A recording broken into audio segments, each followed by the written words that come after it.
A educação na era da internet, blog, Facebook, Orkut, Twitter, palavras que eram vistas com receio nas escolas, apesar do interesse dos alunos, hoje são aliadas e parceiras dos professores da rede pública de ensino.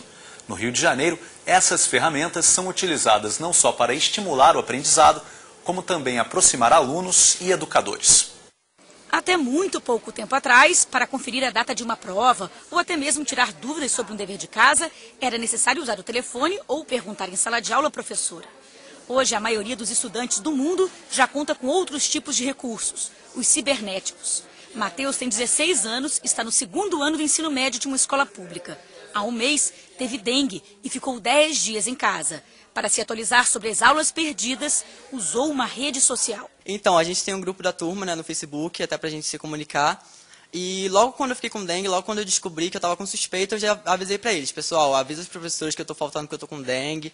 Pega a matéria pra mim, quem tiver scanner, por favor, escaneie a matéria pra eu poder ir copiando, já que eu tô em casa sem fazer nada. Possível você pensar em coisas da juventude sem as redes sociais. Porque eles têm Twitter, eles têm Face, eles têm Orkut, eles têm os blogs. Então, assim, é impossível você achar um aluno que esteja desconectado desse mundo.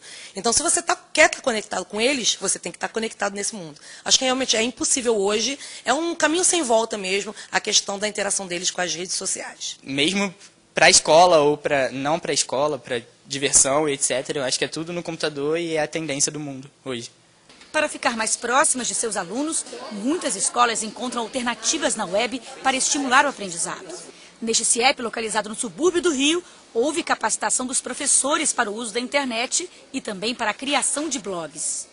Aqui nessa escola nós temos OTs, que são orientadores tecnológicos, e eles ministraram cursos de preparação para esses professores, que foram desenvolvendo os seus blogs pessoais e com isso criaram esse mecanismo. Foi muito bom, o resultado foi fantástico, e isso foi reconhecido pela Secretaria de Educação, que dá o certificado para os professores. Quer dizer, foi uma coisa de trabalho bem legal, mas vindo do aluno, da necessidade que o aluno criou. Os próprios alunos começaram a fazer seus blogs, suas redes sociais, e os professores, vendo o interesse dos alunos, pensaram, nós temos que aproveitar isso para a educação, não somente para a diversão. Lançamos o conteúdo de sala de aula nos blogs para fazer um reforço. Então, eles em casa, eles acessam, eles fazem o reforço, né, do conteúdo, postam os comentários, né,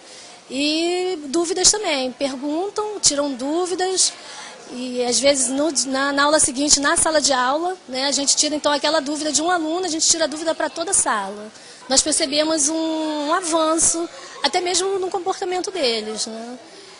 Começaram a interagir melhor com os colegas e com a sala também. Sempre que eu chego em casa, às vezes eu tenho dúvidas do passado mesmo, que professores colocam no blog e eu tenho como suprir minhas dúvidas. A gente fica assim mais ativo na escola, a gente se interessa mais através da internet.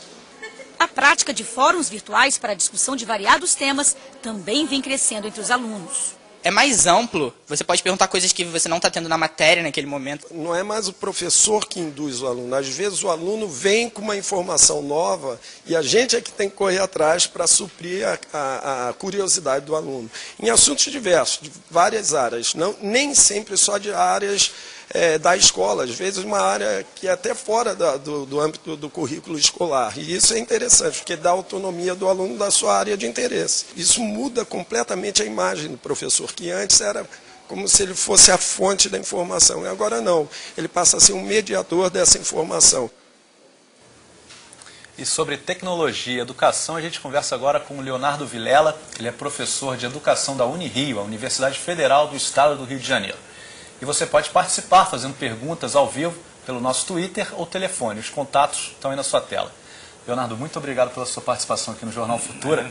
Eu queria saber se você concorda com o diretor dessa escola que apareceu na reportagem. O professor deixa de ser a fonte exclusiva de informação e passa a ser um mediador dessa informação?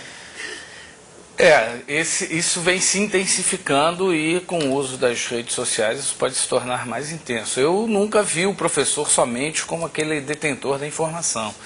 ele sempre foi um mediador entre a cultura estabelecida e o aluno, né? Tanto é que ele era o organizador dos trabalhos, das idas às bibliotecas, às enciclopédias, enfim, ele sempre foi o mediador, né, da inserção do aluno na sociedade, na cultura da qual ele faz parte, né?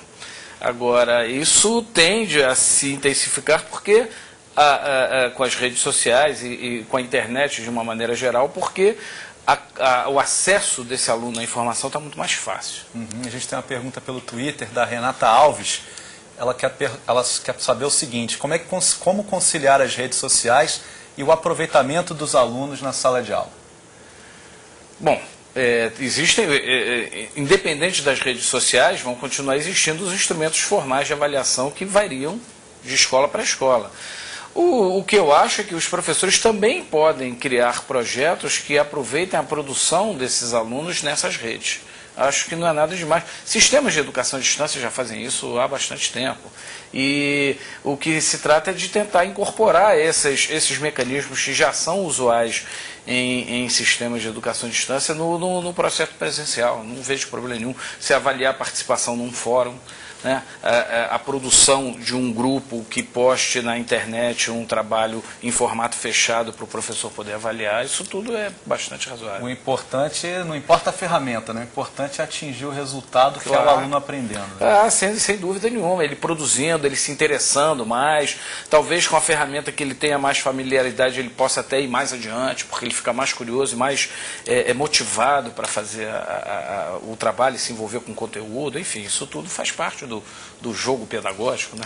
Agora, quais as dificuldades de utilizar esse sistema, essas ferramentas nas escolas hoje em dia?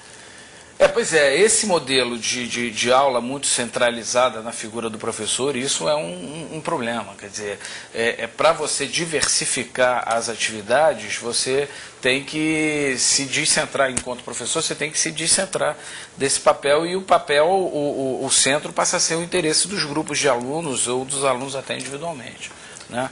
Essa é uma questão. Então você pode ter perfeitamente recursos tecnológicos na sala de aula, um computador, dois, e grupos fazendo trabalho também no formato tradicional, consultando livros, lendo livros, enfim. Essa flexibilidade é que pode dar ao professor a possibilidade de intensificar esse trabalho junto com a sala de aula tradicional, mas já num outro formato. Eu vi, por exemplo, esse trabalho que o CIEP faz e tal, os blogs dos professores e tal. Eu fiquei até pensando que esses professores poderiam estar atuando já mais em conjunto, fazendo blogs conjuntos. O professor de filosofia com de matemática e de literatura fazendo uma coisa mais interdisciplinar. Eu acho que o caminho é esse, né? São essas possibilidades. Tá certo. A gente tem uma pergunta aqui do Joaquim Marçal, de Japeri, no Rio de Janeiro. A partir de que idade já é possível usar as redes sociais em sala de aula? Você acha que tem uma idade para isso? Isso é complicado. Quer dizer, o ideal é que seja quando os alunos já saibam ler e escrever, no mínimo, para eles poderem interagir com mais propriedade nessas redes, né? Agora, dentro da sala de aula, eles vão demandar sempre mais ajuda, porque leem com um pouco mais de dificuldade, escrevem também com um pouco mais de dificuldade, enfim.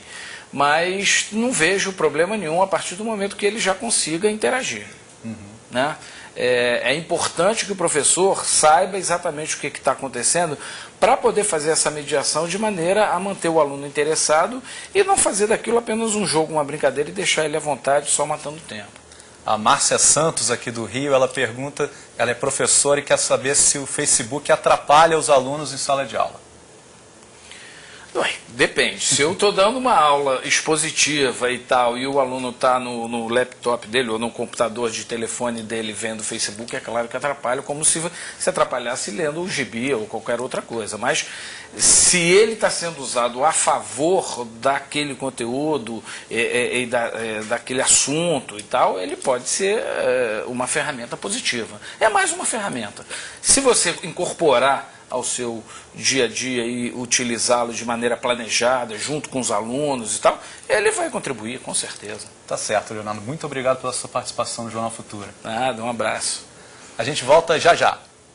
O que significa para você ter milhares de amigos nas redes sociais? Jornal Futura, Jornalismo para a transformação social.